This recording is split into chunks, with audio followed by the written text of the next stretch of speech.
আমরা যখনই কোনো যাত্রায় যাব বলে মনে করি তখনই আমরা প্রস্তুত থাকি আসন্ন বিপদের জন্য বা সংকটের জন্য। যেমন যদি আমাদের মনে হয় যে আজকের পরিবেশ খুব ঠান্ডা হবে, তাহলে আমরা গরম বস্ত্র ধারণ করি বা সেটাকে সাথে নিয়ে যাই। যদি মনে হয় যে বৃষ্টি হতে পারে বা বৃষ্টি হয়ে চলেছে আমরা দেখছি, তাহলে আমরা একটা ছাতা সাথে নিয়ে নিই। আমরা প্রস্তুত থাকতে চাই এবং এটাই উচিত, এবং সেই কারণেই আমরা যাত্রায় সাফল্য লাভ করি।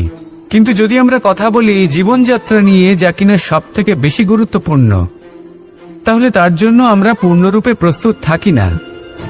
আশেপাশের মানুষ, এই সমাজ, আমাদের সাথী, আমাদের মিত্ররা যে কোনো মুহূর্তে বদলে যেতে পারেন। সেই জন্য আমরা নিজেদেরকে কখনো সাবধান করি না, কখনোই নিজেদের প্রস্তুত করি না। আমাদের এটা কখনোই মনে হয় না যে এরকম হতে পারে, আর সেই কারণেই শেষে গিয়ে আমরা অত্যন্ত দুঃখ পাই। একটা অমূল্য শিক্ষা আছে যেটা আমাদের লাভ করা উচিত, সতর্ক থাকা উচিত। এই জীবনযাত্রার জন্য শুধুমাত্র এই পরিবেশের বিষয়ে তথ্য সংগ্রহ করা বা তাকে অনুমান করা এটুকু হলেই চলবে না। আমাদের আশেপাশের মানুষজনকে দেখতে হবে, তাদের স্বভাব পরিস্থিতির ওপর নজর রাখতে হবে। যখন তারা রং পাল্টাচ্ছেন নজর রাখতে হবে, তা অত্যন্ত আবশ্যক। পরিবর্তন আপনার জীবনে অবশ্যম্ভাবী, সঠিকভাবে তার সম্মুখীন হন। আসুন আমার সাথে ভালোবেসে বলুন, রাধা রাধা।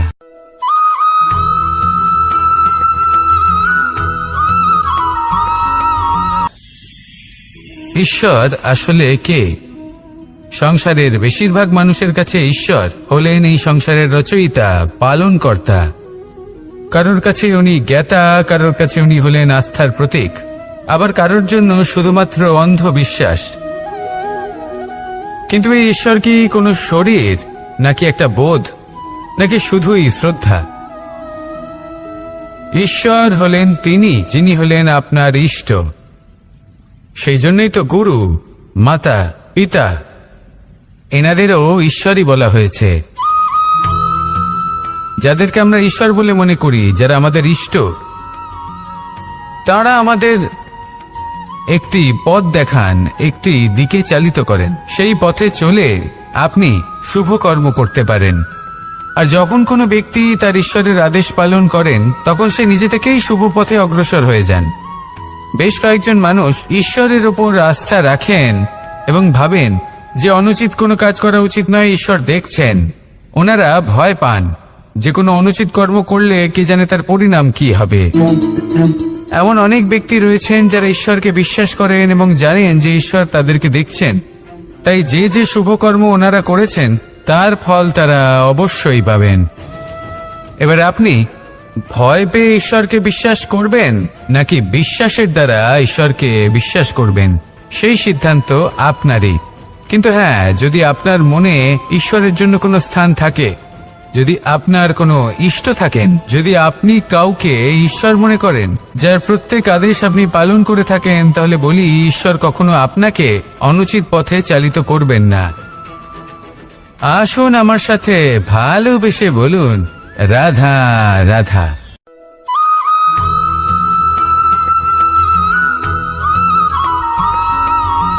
আমি রথে যাত্রা করি, তাতে বারবার পথে থামি আর দেখি যে আমি অনুচিত দিকে যাচ্ছি না তো, আমি উচিত পথেই যাচ্ছি তো। কারণটা কি? কারণ হলো যাতে আমি পথভ্রষ্ট না হয়ে যাই। জীবনযাত্রাতেও এটাই প্রয়োজন। জীবনযাত্রায় ভোগবিলাসের পথে হারিয়ে যাওয়া খুব সহজ। বারবার থেমে আপনাকে দেখতে হবে, নিজেকে কিছু প্রশ্ন করতে হবে। আমি কি আজ সেই কর্মই করছি যেটা আমি করতে চেয়েছিলাম? আমি কি আজ সেই জীবন যাপন করছি যেমন আমি যাপন করতে চেয়েছিলাম? যদি এই প্রশ্নগুলোর উত্তর হ্যাঁ হয়, তাহলে এগোতে থাকুন, নয়তো থেমে যান এবং বিচরণ করুন। মনে রাখবেন, এই সংসার অত্যন্ত জটিল, আর এতে হারিয়ে যাওয়া অত্যন্ত সরল। সেই জন্য নিজে থেকে বারবার থামা এবং জীবন চিন্তন করা অত্যন্ত আবশ্যক। তাহলে সেটাই করুন, আর আমার সাথে ভালোবেসে বলুন, রাধা রাধা।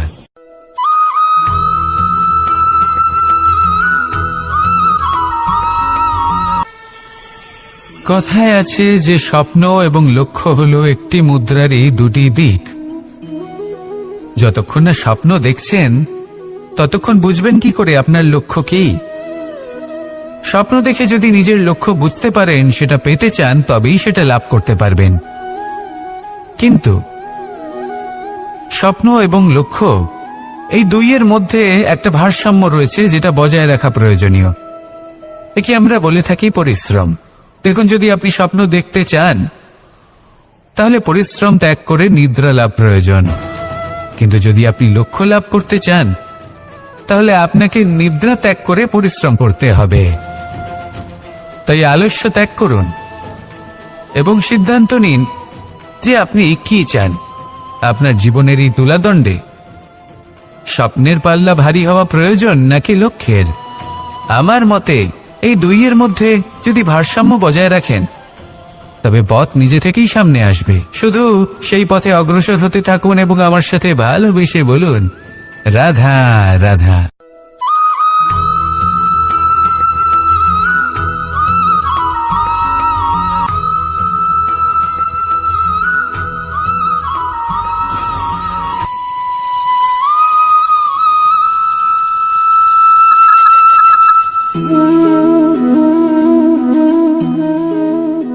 মোহনের বাঁশির এই সুর, এই সঙ্গীত কার না পছন্দ হয়? সবারই খুব ভালো লাগে। এবার এই সুর আসে কোথা থেকে?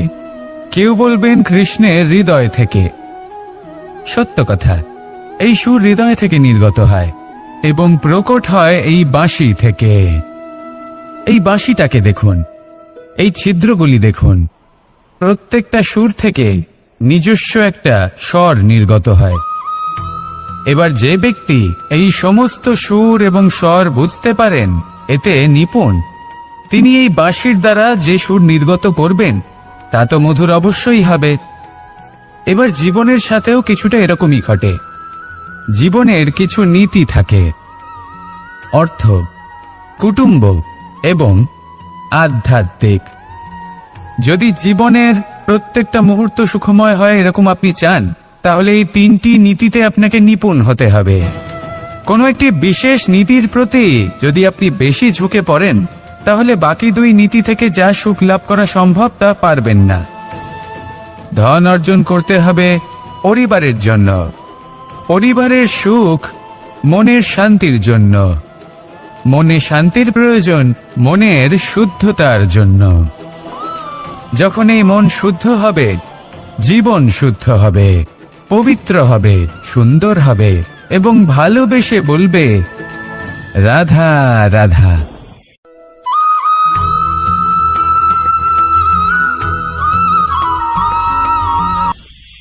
আপনারা সবাই একটা গাছের পাতাকে দেখুন। যতক্ষণ পর্যন্ত গাছের সাথে, মানে গাছের ডালের সাথে জুড়ে থাকে, সে সবুজ থাকে, বাতাসের সাথে সে নড়তে থাকে। যতক্ষণ পর্যন্ত ও সূর্য থেকে পাওয়া রশ্মির শক্তি গাছে পৌঁছে দেয় ততক্ষণ ও ডালের সাথে যুক্ত থাকে। কিন্তু যখন সেই পাতা শুকিয়ে যায় তখন তার কোনো গুরুত্ব থাকে না। সেই পাতা গাছের ডালে এবং বৃক্ষের কাছে বোঝা হয়ে থেকে যায়। এবং এমন এক সময় আসে যখন সেই ডালটি শুকনো সেই পাতাকে পরিত্যাগ করে। এটাই আমরা এই প্রকৃতিতে দেখি এবং এটাই হলো সত্য। আর এটাই আমাদের জীবনে খুব বড় একটা শিক্ষা। যদি আপনিও নিজের জীবনে নিজের আপনজনদের কাছে বোঝা স্বরূপ হয়ে দাঁড়ান, তাহলে তারা আপনাকে যতই ভালোবাসুক না কেন, ওনারা যদি নাও চান তাহলেও এমন এক দিন আসবে যখন আপনার আপনজন আপনাকে পরিত্যাগ করবে। সেই জন্য সবসময় আত্মনির্ভর হয়ে ওঠার চেষ্টা করুন। নিরন্তর পরিশ্রম করতে থাকুন, কারোর উপর বোঝা হয়ে থাকবেন না, বরং তার সাথে মিলে দায়িত্ব পালন করুন। এমনটা করবেন তাহলে আপনার সম্মানও বজায় থাকবে এবং সম্পর্কের মধ্যে আপনার মূল্যও বজায় থাকবে। আসুন আর আমার সাথে ভালোবেসে বলুন, রাধা রাধা।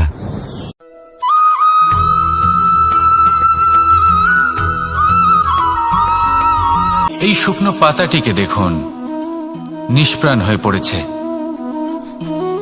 কোনো একটা সময় এই পাতাটি একটা গাছের ডালে ছিল। সেই গাছ ওর লালন পালন করত। যখন যখন বাতাস বইত, এই পাতায় কম্পন দেখা দিত, মনকে প্রফুল্ল করে তুলত। কোনো একদিন এই পাতা গাছের ডাল থেকে ঝরে পড়ে গেল। নিঃসন্দেহে ও নিজের স্বাধীনতা পেল, কিন্তু আস্তে আস্তে শুকিয়ে গেল, নিষ্প্রাণ হয়ে গেল। দেখুন, আমি এই কথা বলছি না যে স্বাধীনতা অনুচিত, কখনোই না। কিন্তু যে কোনো পরিস্থিতিতে স্বাধীন হতে চাওয়া এটা নিশ্চিতরূপে অনুচিত।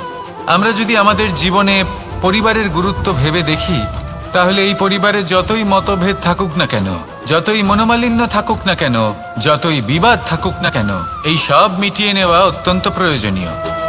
সেই সবকিছু সমাপ্ত করা অত্যন্ত প্রয়োজনীয়। কখনো এই পরিবারকে ভাঙতে দেবেন না, কখনো এই পরিবার থেকে দূরে চলে যাবেন না।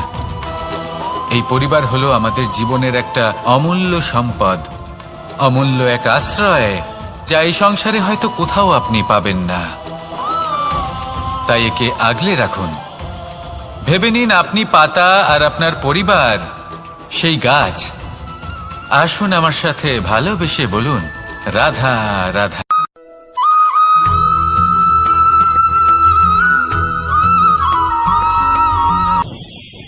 প্রেম 2.5 অক্ষর, মাত্র 2.5 অক্ষরের এই শব্দ প্রেম, এর মধ্যে ত্রিলোকের এবং সমগ্র ব্রহ্মাণ্ডের বীজ নিহিত আছে। এমন কি আছে যা এই প্রেম করতে পারে না? যেখানে শক্তি এবং বিদ্যা প্রয়োগ করে আপনি কিছুই করতে পারবেন না, সেটাও প্রেম দ্বারা অর্জন করা সম্ভব। প্রেম চাইলে পাথরেও ফুল ফোটাতে পারে। প্রেম চাইলে ন্যাড়া পাহাড়ের বুক চিরে নদীপথ তৈরি করতে পারে। চাইলে নিরক্ষর ব্যক্তিকে সংসারের শ্রেষ্ঠ জ্ঞানী করে তুলতে পারে। শুধুমাত্র এই প্রেমের জন্য সবার দুষ্টু কানাই ঘনশ্যাম হয়ে উঠেছিল। শুধুমাত্র এই প্রেমের টানেই ত্রিলোকের স্বামী দ্বারকাধীশ নির্ধন সুদামার পদসেবাও করেছিলেন। এই প্রেম হলো সংসারের সবথেকে বড় শক্তি। এই সংসারের আধার হলো প্রেম। এমন কিচ্ছু নেই যা এই প্রেমের পক্ষে সম্ভব নয়। যেখানে বিদ্যা এবং শক্তি সাহায্য করতে পারে না, সেখানে এই প্রেম আপনাকে জয়ী করে দিতে পারে। তাহলে আসুন আর আমার সাথে ভালোবেসে বলুন, রাধা রাধা।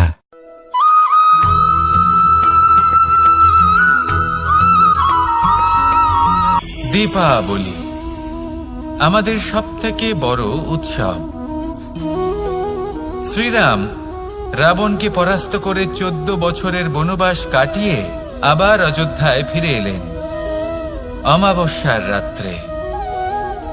অযোধ্যায় সবাই খুব প্রসন্ন ছিলেন, খুবই উৎসাহিত ছিলেন। অযোধ্যায় সহস্র প্রদীপ প্রজ্বলিত করা হয়েছিল এই উৎসবে। একে আমরা দীপাবলি বলে থাকি। এবার এই বিষয়ে আমরা সকলে জানি। আপনি কি এটা জানেন যে শ্রীরাম বাস্তবে অমাবস্যার 1 রাত আগেই অযোধ্যায় পৌঁছে গেছিলেন? সবার সামনে অমাবস্যার রাতে এসেছিলেন। এর কারণ কি? শ্রীরাম প্রমাণ করতে চেয়েছিলেন যে যে কোনো সময়, দিন হোক বা রাত, শুভ বা অশুভ হয় না। শুভ অশুভ কিছু থাকলে তা হলো মানুষের চিন্তা, তার ভাবনা, তার নির্বাচন আর তার কর্ম। নিজেই দেখে নিন। শ্রীরাম অর্থে দীপাবলি বলা যেতে পারে। তাহলে নিজের পরিবারের সাথে দীপাবলি পালন করুন। আপনাদের শুভেচ্ছা জানাই। আসুন আর আমার সাথে ভালোবেসে বলুন, রাধা রাধা।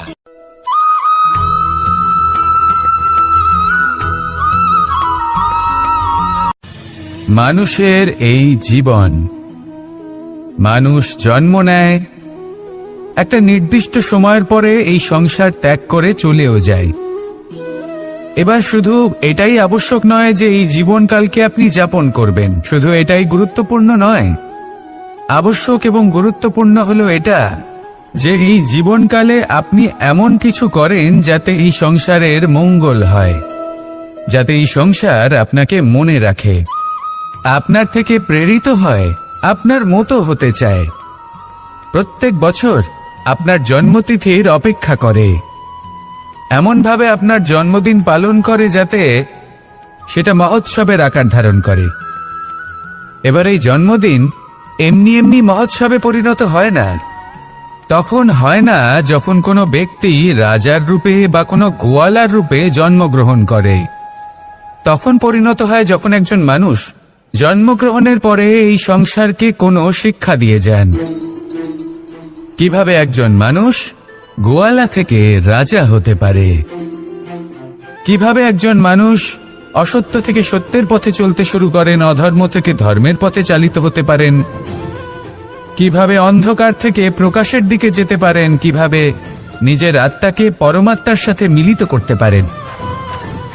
তা সে রামনবমী হোক বা জন্মাষ্টমী হোক, তাদের জীবনের সাথে জড়িত প্রত্যেক মুহূর্ত একটা পরবের আকার ধারণ করে। তাহলে আপনিও এইভাবে নিজের জীবন যাপন করতে থাকুন। এই সংসারে শুধু ভালোবাসা বিতরণ করুন, কিছুটা এমনভাবে বিতরণ করুন যাতে আপনি এই সংসার থেকে চলে যাওয়ার পরেও এই সংসারে আপনি শুধুই ভালোবাসা বিতরণ করতে পারেন। যদি আপনি এরকম করেন, সংসারকে প্রেরণা দেন, তাহলে আপনার জীবনও রাধা কৃষ্ণের প্রেমের মতোই অলৌকিক এবং দৈব হয়ে উঠবে। আসুন আর আমার সাথে ভালোবেসে বলুন, রাধা রাধা।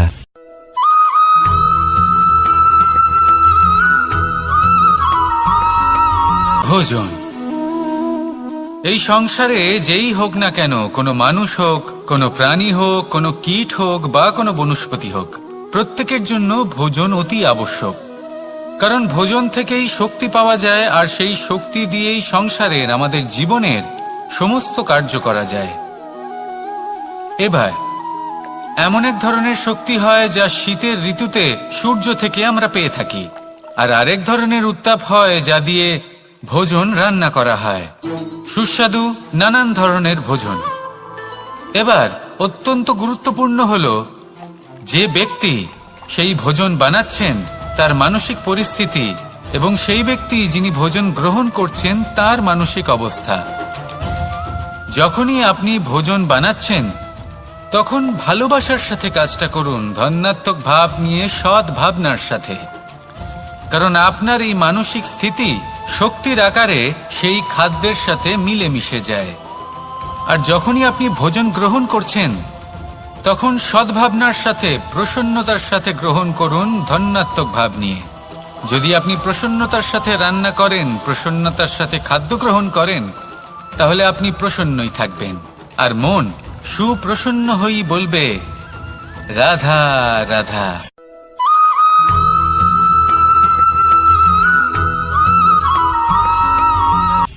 কথায় আছে সংসারে নাকি সকল রোগের ওষুধ আছে। যদি আপনি নিজের শরীরকে ভালোবাসেন তাহলে ব্যায়াম করুন, যদি নিজের নিঃশ্বাস প্রশ্বাসকে ভালোবাসেন তাহলে প্রাণায়াম করুন, যদি আপনি নিজের আত্মাকে ভালোবাসেন তাহলে ধ্যান করুন। কিন্তু যদি আপনি নিজের জীবনকে, পরমাত্মাকে ভালোবাসেন তাহলে সকলকে ভালোবাসতে থাকুন। এই ভালোবাসা অত্যন্ত গুরুত্বপূর্ণ এবং আবশ্যক। ভালোবাসার থেকে ভালো না কোনো ওষুধ আছে, না আছে কোনো আসন। এর থেকে ভালো না কোনো ব্যায়াম আছে, আর না কোনো প্রাণায়াম। এই ভালোবাসা বড় বড় সমস্যারও সমাধান করতে পারে। ভালোবাসা বড় বড় বিপদকে আপনার থেকে দূর করতে পারে। এই ভালোবাসাই আপনাকে জীবনে বাঁচতে শেখায়, কারণ ভালোবাসাই হলো জীবনের আসল সত্য। তাহলে আসুন আর আমার সাথে ভালোবেসে বলুন, রাধা রাধা।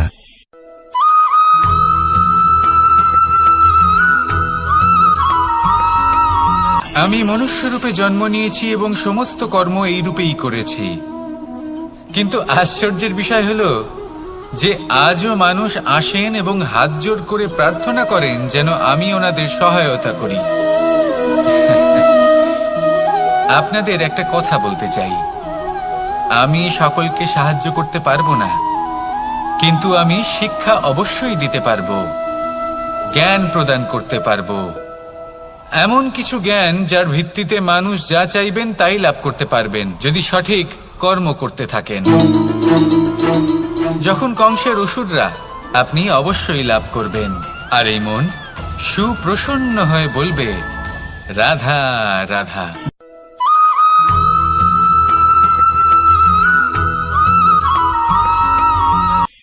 অর্থ, দ্বিতীয় পুরুষার্থ। এই অর্থ বলতে বেশিরভাগ মানুষই ধন মনে করেন, কিন্তু যদি অর্থের তাৎপর্য শুধুমাত্র ধন হয় তাহলে তা কিন্তু অত্যন্ত অনর্থকারী। তাহলে অর্থের অর্থ কি? অর্থ সেটাই যা আমাদের জীবনের জন্য প্রয়োজনীয়, যা আমাদের সুখ দান করে, শান্তি প্রদান করে, কারণ সেটাই সবথেকে মূল্যবান। মাতা পিতা, বন্ধু, আত্মীয় স্বজন, গুণ, পুণ্য, জ্ঞান, এই সব কিছু মিলে অর্থ তৈরি হয়। আর সঠিকভাবে বলতে গেলে এটাই কিন্তু জীবনের আসল অর্থ। তাহলে আসুন আমার সাথে ভালোবেসে বলুন, রাধা রাধা।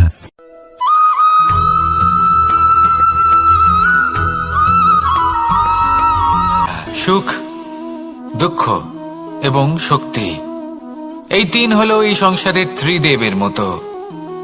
আমাদের জীবনে যা কিছু ঘটছে এই তিনটির ভিত্তির উপরেই হচ্ছে।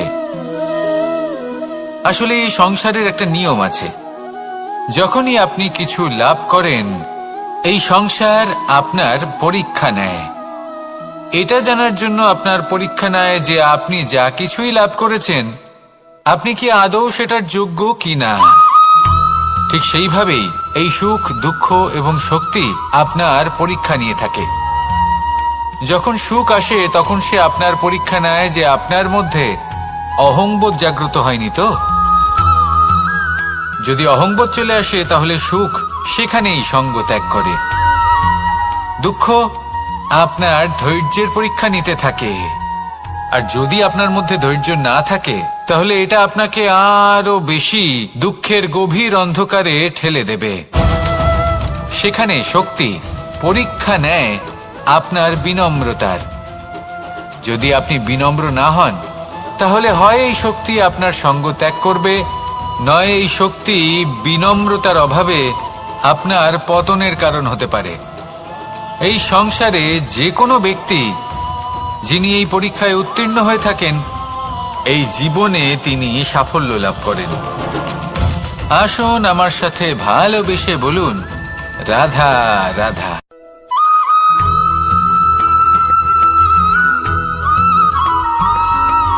দিশা আমাদের পথ প্রদর্শন করে, আর আমরা এই দিশার মধ্যেও পবিত্র অপবিত্র, শুভ অশুভ জিনিস খুঁজে পাই। কিন্তু প্রশ্ন হলো এটাই যে সত্যি কি এই দিশা পবিত্র বা অপবিত্র হয়, শুভ বা অশুভ হয়? সত্যি কথা বলতে দিশা শুধুই একটা দিক মাত্র, কিন্তু সেই দিকে যে ব্যক্তি থাকেন তার কর্ম হয় শুভ হয় নয় অশুভ হয়। যেমন ধরুন সূর্য, সূর্য যাকে ছাড়া আমাদের জীবন চলতে পারে না, উনি উদিত হন পূর্ব দিক থেকে, এবং এই কারণে সূর্য মহান নন বা পবিত্র নন যে উনি পূর্ব দিক থেকে উদিত হন। উনি এই কারণে মহান কারণ উনি আমাদের সকলকে প্রকাশ প্রদান করেন, এবং পূর্ব দিক এই কারণে মহান কারণ সেদিক থেকে সূর্যোদয় হয়। এবার সূর্যাস্ত হয়ে থাকে পশ্চিম দিক থেকে, আর তাই বেশিরভাগ মানুষ পশ্চিমকে অশুভ মনে করেন, অপবিত্র মনে করেন। সেখানেই যদি আমি উত্তর এবং দক্ষিণের কথা বলি তাহলেও সেই একই ব্যাপার। উত্তর দিকে যদি আমরা কখনো যাত্রা করতে চাই তাহলে আমরা নিঃসংকোচে কোনো ভাবনা চিন্তা ছাড়াই যাত্রা করতে পারি। সেখানেই দক্ষিণ দিকে যদি আমরা যাত্রা করতে চাই তাহলে আমরা শুভ মুহূর্ত খুঁজি। কারণটা কি? কারণ উত্তর দিকে হিমালয় পর্বত আছে, যেখানে আমরা জড়িবুটি খুঁজে পাই, যেখান থেকে পবিত্র নদী প্রবাহিত হয়। সেখানেই দক্ষিণ দিকে আছে বিশাল নোনা জলের সাগর। এমন একটা স্থানও আছে যেখানে লঙ্কাপতি রাবণ থাকতেন। আর হয়তো এই সকল কর্মের কারণেই আমাদের দৃষ্টিভঙ্গি এমন হয়ে গেছে। তাই আপনার কর্ম সবসময় যথাসম্ভব শ্রেষ্ঠ রাখুন, কারণ আপনার কর্ম শুধু আপনার জন্যই নয়, আপনি যেখানে আছেন, আপনার কুল, আপনার স্থান, আপনার দিশা, এই সব কিছুর ওপর তার প্রভাব পড়বে। তাই সবসময় শুভ কর্ম করুন এবং আমার সাথে ভালোবেসে বলুন, রাধা রাধা।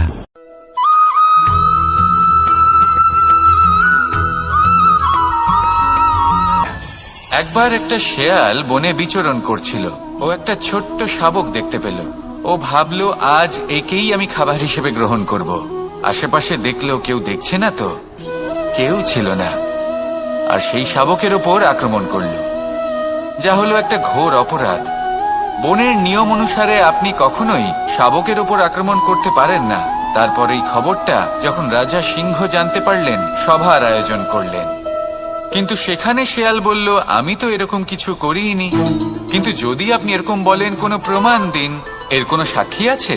তখন রাজা সিংহ পেঁচাকে ডেকে পাঠালেন, যে সেই মুহূর্তে বৃক্ষের শাখার ওপর বসেছিল। সে সব কিছু দেখেছিল। পেঁচা সব সত্যি কথা বলল, আর শেয়ালকে মৃত্যুদণ্ড দেয়া হলো। এবার এই কাহিনী আমি আপনাকে কেন শোনালাম? কারণ মানুষও কখনো কখনো এরকম কর্ম করেন যা শিয়াল করেছে।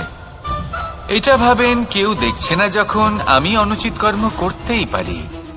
কিন্তু না, আপনি যাই করুন না কেন, কেউ না কেউ অবশ্যই তা দেখছে। কোনো ব্যক্তি না হলেও কোনো প্রাণী, না হলে কোনো যক্ষ বা দেব বা প্রেত।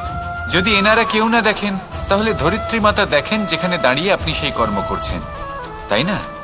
তাই একটা কথা সবসময় মনে রাখবেন, কে দেখছেন কে দেখছেন না সেই বিষয়ে ভাবা ছেড়ে দিন। এটা খুব সহজ কথা। আপনি যদি উচিত কর্ম করেন, উচিত ফল পাবেন। যদি অনুচিত কর্ম করেন, তাহলে আপনি অনুচিত ফল অবশ্যই পাবেন। সেই জন্য উচিত পথে চলতে থাকুন, উচিত কর্ম করতে থাকুন, আর আমার সাথে ভালোবেসে বলুন, রাধা রাধা।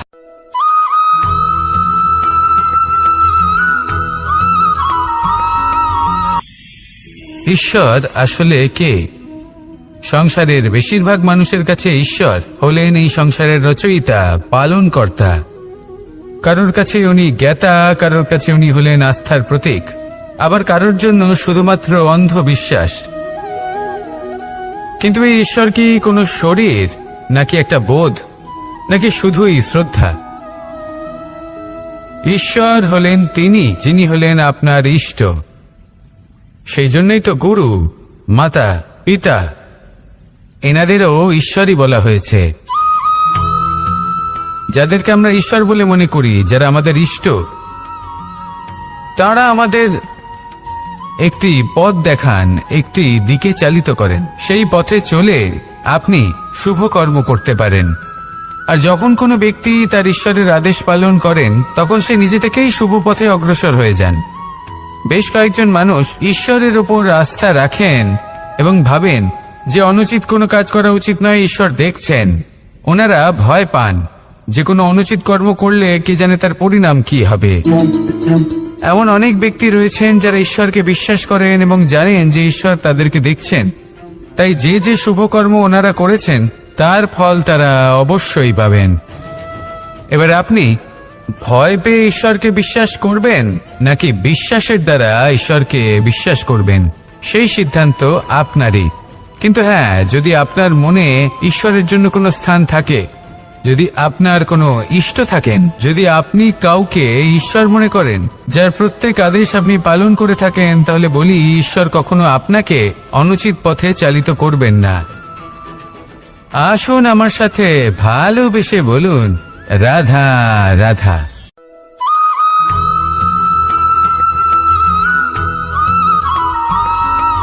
মানুষ যখন এই সংসারে প্রবেশ করে, অর্থাৎ জন্মগ্রহণ করে, তখন নিশ্চিন্তে থাকে, আনন্দে থাকে। কিন্তু যেইমাত্র তার মধ্যে বোধশক্তি আসে, তখন সে চিন্তা করতে শুরু করে। চিন্তা ভবিষ্যতের, সেই সমস্ত বিষয় নিয়ে চিন্তা করে যা ওর হাতে নেই। তারপর বড় হয়, বিবাহ সম্পন্ন হয়, গৃহস্থ জীবন যাপন করে, তারপর আবার চিন্তায় মগ্ন হয়ে যায়। ভাবে, এই যে আমার পরিবার, আমি কি ঠিকমতো তার খেয়াল রাখতে পারছি? কাল যখন আমি এই সংসার থেকে চলে যাব, তখন আমার এই পরিবারের দেখাশোনা কে করবে? শেষ পর্যন্ত এই পরিবার তো আমারই উত্তরদায়িত্ব। যাক, আপনাকে একটা প্রশ্ন করি। এই সংসারে আসার পূর্বে আপনি কি এই প্রশ্ন করেছিলেন? এটা ভেবেছিলেন যে আমাকে ছাড়া এই সংসার কিভাবে চলবে? করেননি, তাই তো? তাই আপনার এটা নিয়ে দুশ্চিন্তা করার প্রয়োজন নেই যে আপনি যখন এই সংসার ত্যাগ করে চলে যাবেন তখন কি হবে। আপনি যখন ছিলেন না, তখনও এই সংসার চলছিল। আপনি যখন এই সংসার ত্যাগ করবেন, তখনও এই সংসার চলতে থাকবে। যদি কোনো বিষয়ের প্রভাব থাকে তা হলো আপনার আজকের তথা বর্তমানের কর্ম, অর্থাৎ আজ আপনি কি করছেন, কার জন্য মঙ্গল করছেন, কাকে প্রেরণা দিচ্ছেন, কাকে সাহায্য করছেন, কোন উদাহরণ প্রস্তুত করছেন। আপনি এই সংসারে যে ছবি অঙ্কন করবেন, সংসার সেটাই মনে রাখবে। তাহলে শুধু সৎকর্ম করুন, মঙ্গল করতে থাকুন, আর আমার সাথে ভালোবেসে বলুন, রাধা রাধা।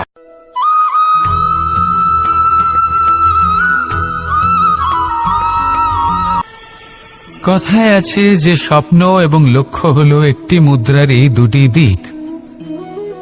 যতক্ষণ না স্বপ্ন দেখছেন ততক্ষণ বুঝবেন কি করে আপনার লক্ষ্য কি। স্বপ্ন দেখে যদি নিজের লক্ষ্য বুঝতে পারেন, সেটা পেতে চান, তবেই সেটা লাভ করতে পারবেন।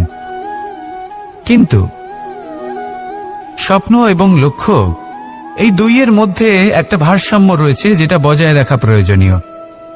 একে আমরা বলে থাকি পরিশ্রম। দেখুন, যদি আপনি স্বপ্ন দেখতে চান তাহলে পরিশ্রম ত্যাগ করে নিদ্রা লাভ প্রয়োজন।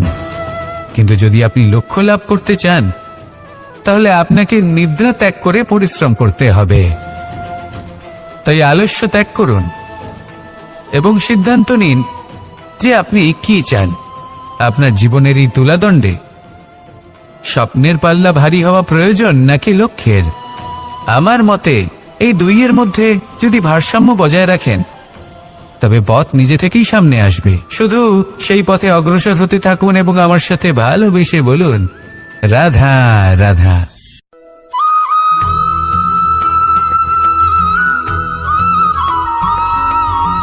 সংসারে আমাদের জীবনে যখন কোনো সুখ বা দুঃখ আসে, তার জন্য আমরা কাউকে না কাউকে অবশ্যই দায়ী করে থাকি, তাই না?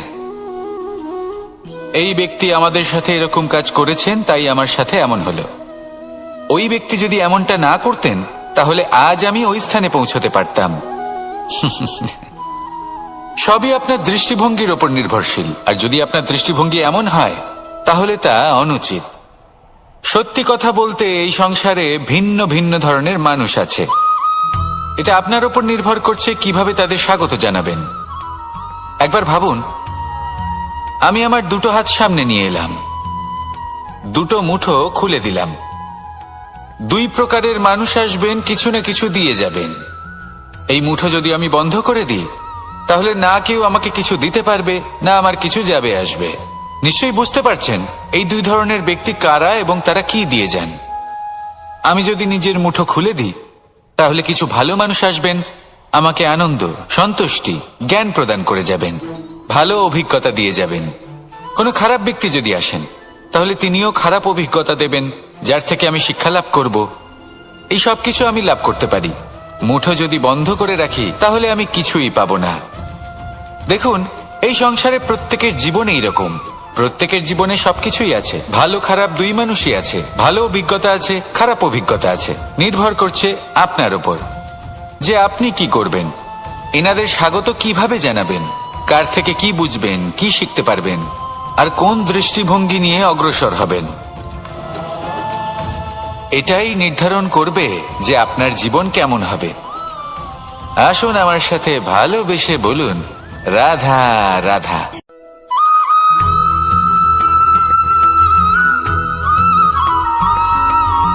আমরা যখনই কোনো যাত্রায় যাব বলে মনে করি তখনই আমরা প্রস্তুত থাকি আসন্ন বিপদের জন্য বা সংকটের জন্য।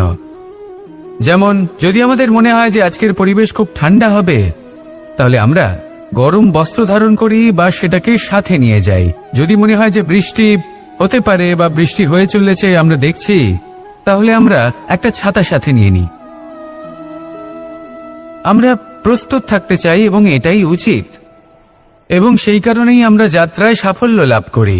কিন্তু যদি আমরা কথা বলি জীবনযাত্রা নিয়ে, যা কিনা সব থেকে বেশি গুরুত্বপূর্ণ, তাহলে তার জন্য আমরা পূর্ণরূপে প্রস্তুত থাকি না। আশেপাশের মানুষ, এই সমাজ, আমাদের সাথী, আমাদের মিত্ররা যে কোনো মুহূর্তে বদলে যেতে পারেন। সেই জন্য আমরা নিজেদেরকে কখনো সাবধান করি না, কখনোই নিজেদের প্রস্তুত করি না। আমাদের এটা কখনোই মনে হয় না যে এরকম হতে পারে, আর সেই কারণেই শেষে গিয়ে আমরা অত্যন্ত দুঃখ পাই। একটা অমূল্য শিক্ষা আছে যেটা আমাদের লাভ করা উচিত, সতর্ক থাকা উচিত। এই জীবনযাত্রার জন্য শুধুমাত্র এই পরিবেশের বিষয়ে তথ্য সংগ্রহ করা বা তাকে অনুমান করা এটুকু হলেই চলবে না।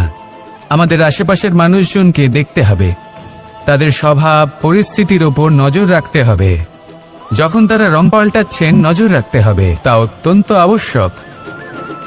পরিবর্তন আপনার জীবনে অবশ্যম্ভাবী, সঠিকভাবে তার সম্মুখীন হন। আসুন আমার সাথে ভালোবেসে বলুন, রাধা রাধা।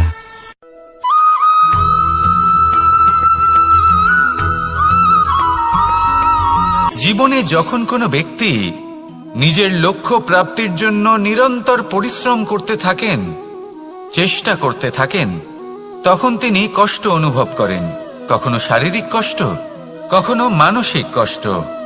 এবার উনি এটা ভাবতে থাকেন যে আমি কি উচিত করছি নাকি অনুচিত করছি। কারণ অন্যদিকে এমন একজন ব্যক্তিও আছেন যিনি একদমই পরিশ্রম চেষ্টা করছেন না। তিনি মদিরা পান করেন, বিলাসিতায় জীবন কাটান, অলস প্রকৃতির হয়ে ওঠেন, নিদ্রাতে বিলীন হয়ে থাকেন আর ভাবেন যে তিনি সুখ লাভ করছেন। কিন্তু এরকম কেন হয়? কারণ যখন আমরা সৎ পথে থাকি, উচিত পথে চলি, লক্ষ্য প্রাপ্ত করার জন্য চেষ্টা করতে থাকি, তখন আমাদের ভেতরে থাকা নেতিবাচক শক্তি এবং পাপ এই দেহকে ত্যাগ করে দেয়। আর এই অনুভূতিটাই আমাদের দুঃখের অনুভূতি দেয়, কষ্ট দেয়। এবার সেখানে যদি আমরা কুপথে চলি, অনুচিত পথে চলতে থাকি, তাহলে আমাদের ভেতরে থাকা পুণ্য এবং ধনাত্মক শক্তি আমাদের দেহ ত্যাগ করে দেয়। আর এই অনুভূতির কারণেই আমরা সুখ অনুভব করি। কিন্তু কখনো ভাববেন যে এই সুখ বেশি সময় পর্যন্ত থাকে না। সেই জন্য সবসময় মনে রাখবেন, যদি আপনি জানেন যে এটাই আপনার লক্ষ্য, এটাই উচিত পথ, শুভ পথ, তাতে নিরন্তরভাবে এগিয়ে যেতে চেষ্টা করতে থাকুন। এই কষ্ট আপনাকে সুখের পরাকাষ্ঠায় কখন পৌঁছে দেবে তা আপনি জানতেই পারবেন না। আসুন আমার সাথে ভালোবেসে বলুন, রাধা রাধা।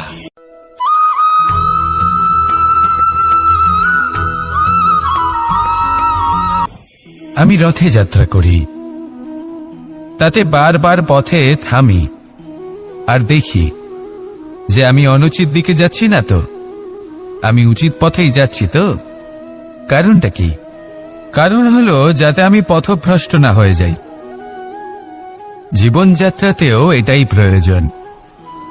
জীবনযাত্রায় ভোগবিলাসের পথে হারিয়ে যাওয়া খুব সহজ।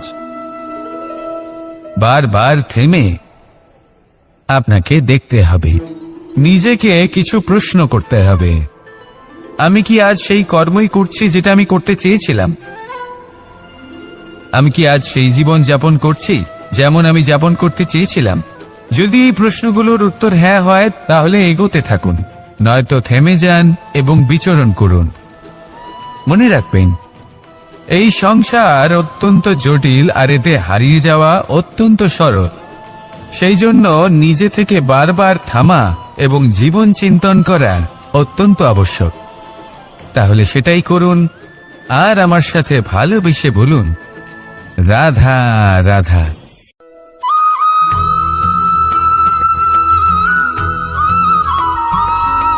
প্রত্যেক মানুষ নিজের জীবনে হীরক তথা হিরে এবং দর্পণ এই দুই দেখেছেন। এই দুই হলো সাদা এবং এরা দুজনেই আলোর প্রতিফলন ঘটায় এবং এরা দুজনেই উজ্জ্বল হয়ে ওঠে। আপনি হয়তো মনে মনে ভাবছেন যে এটা কি ধরনের তুলনা করছি।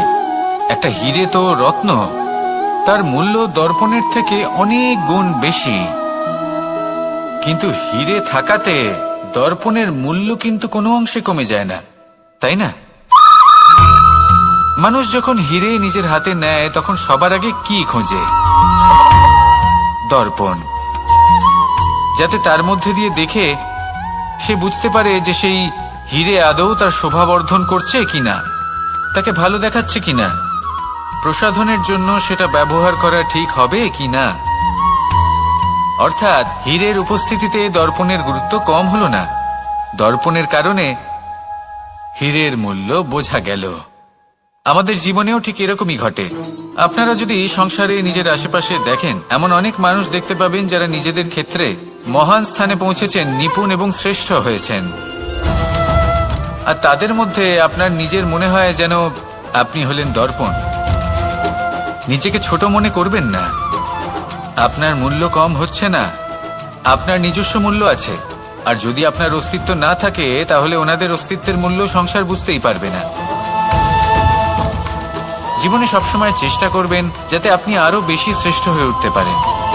আপনি নিজে যে স্থানে আছেন সেটাকে ছোট মনে করবেন না, তারও নিজস্ব একটা মূল্য আছে। যদি আপনি হিরে হয়ে থাকেন তাহলে অহংকার করবেন না, যদি আপনি দর্পণ হয়ে থাকেন তাহলে নিজেকে ছোট মনে করবেন না। আসুন আর আমার সাথে ভালোবেসে বলুন, রাধা রাধা।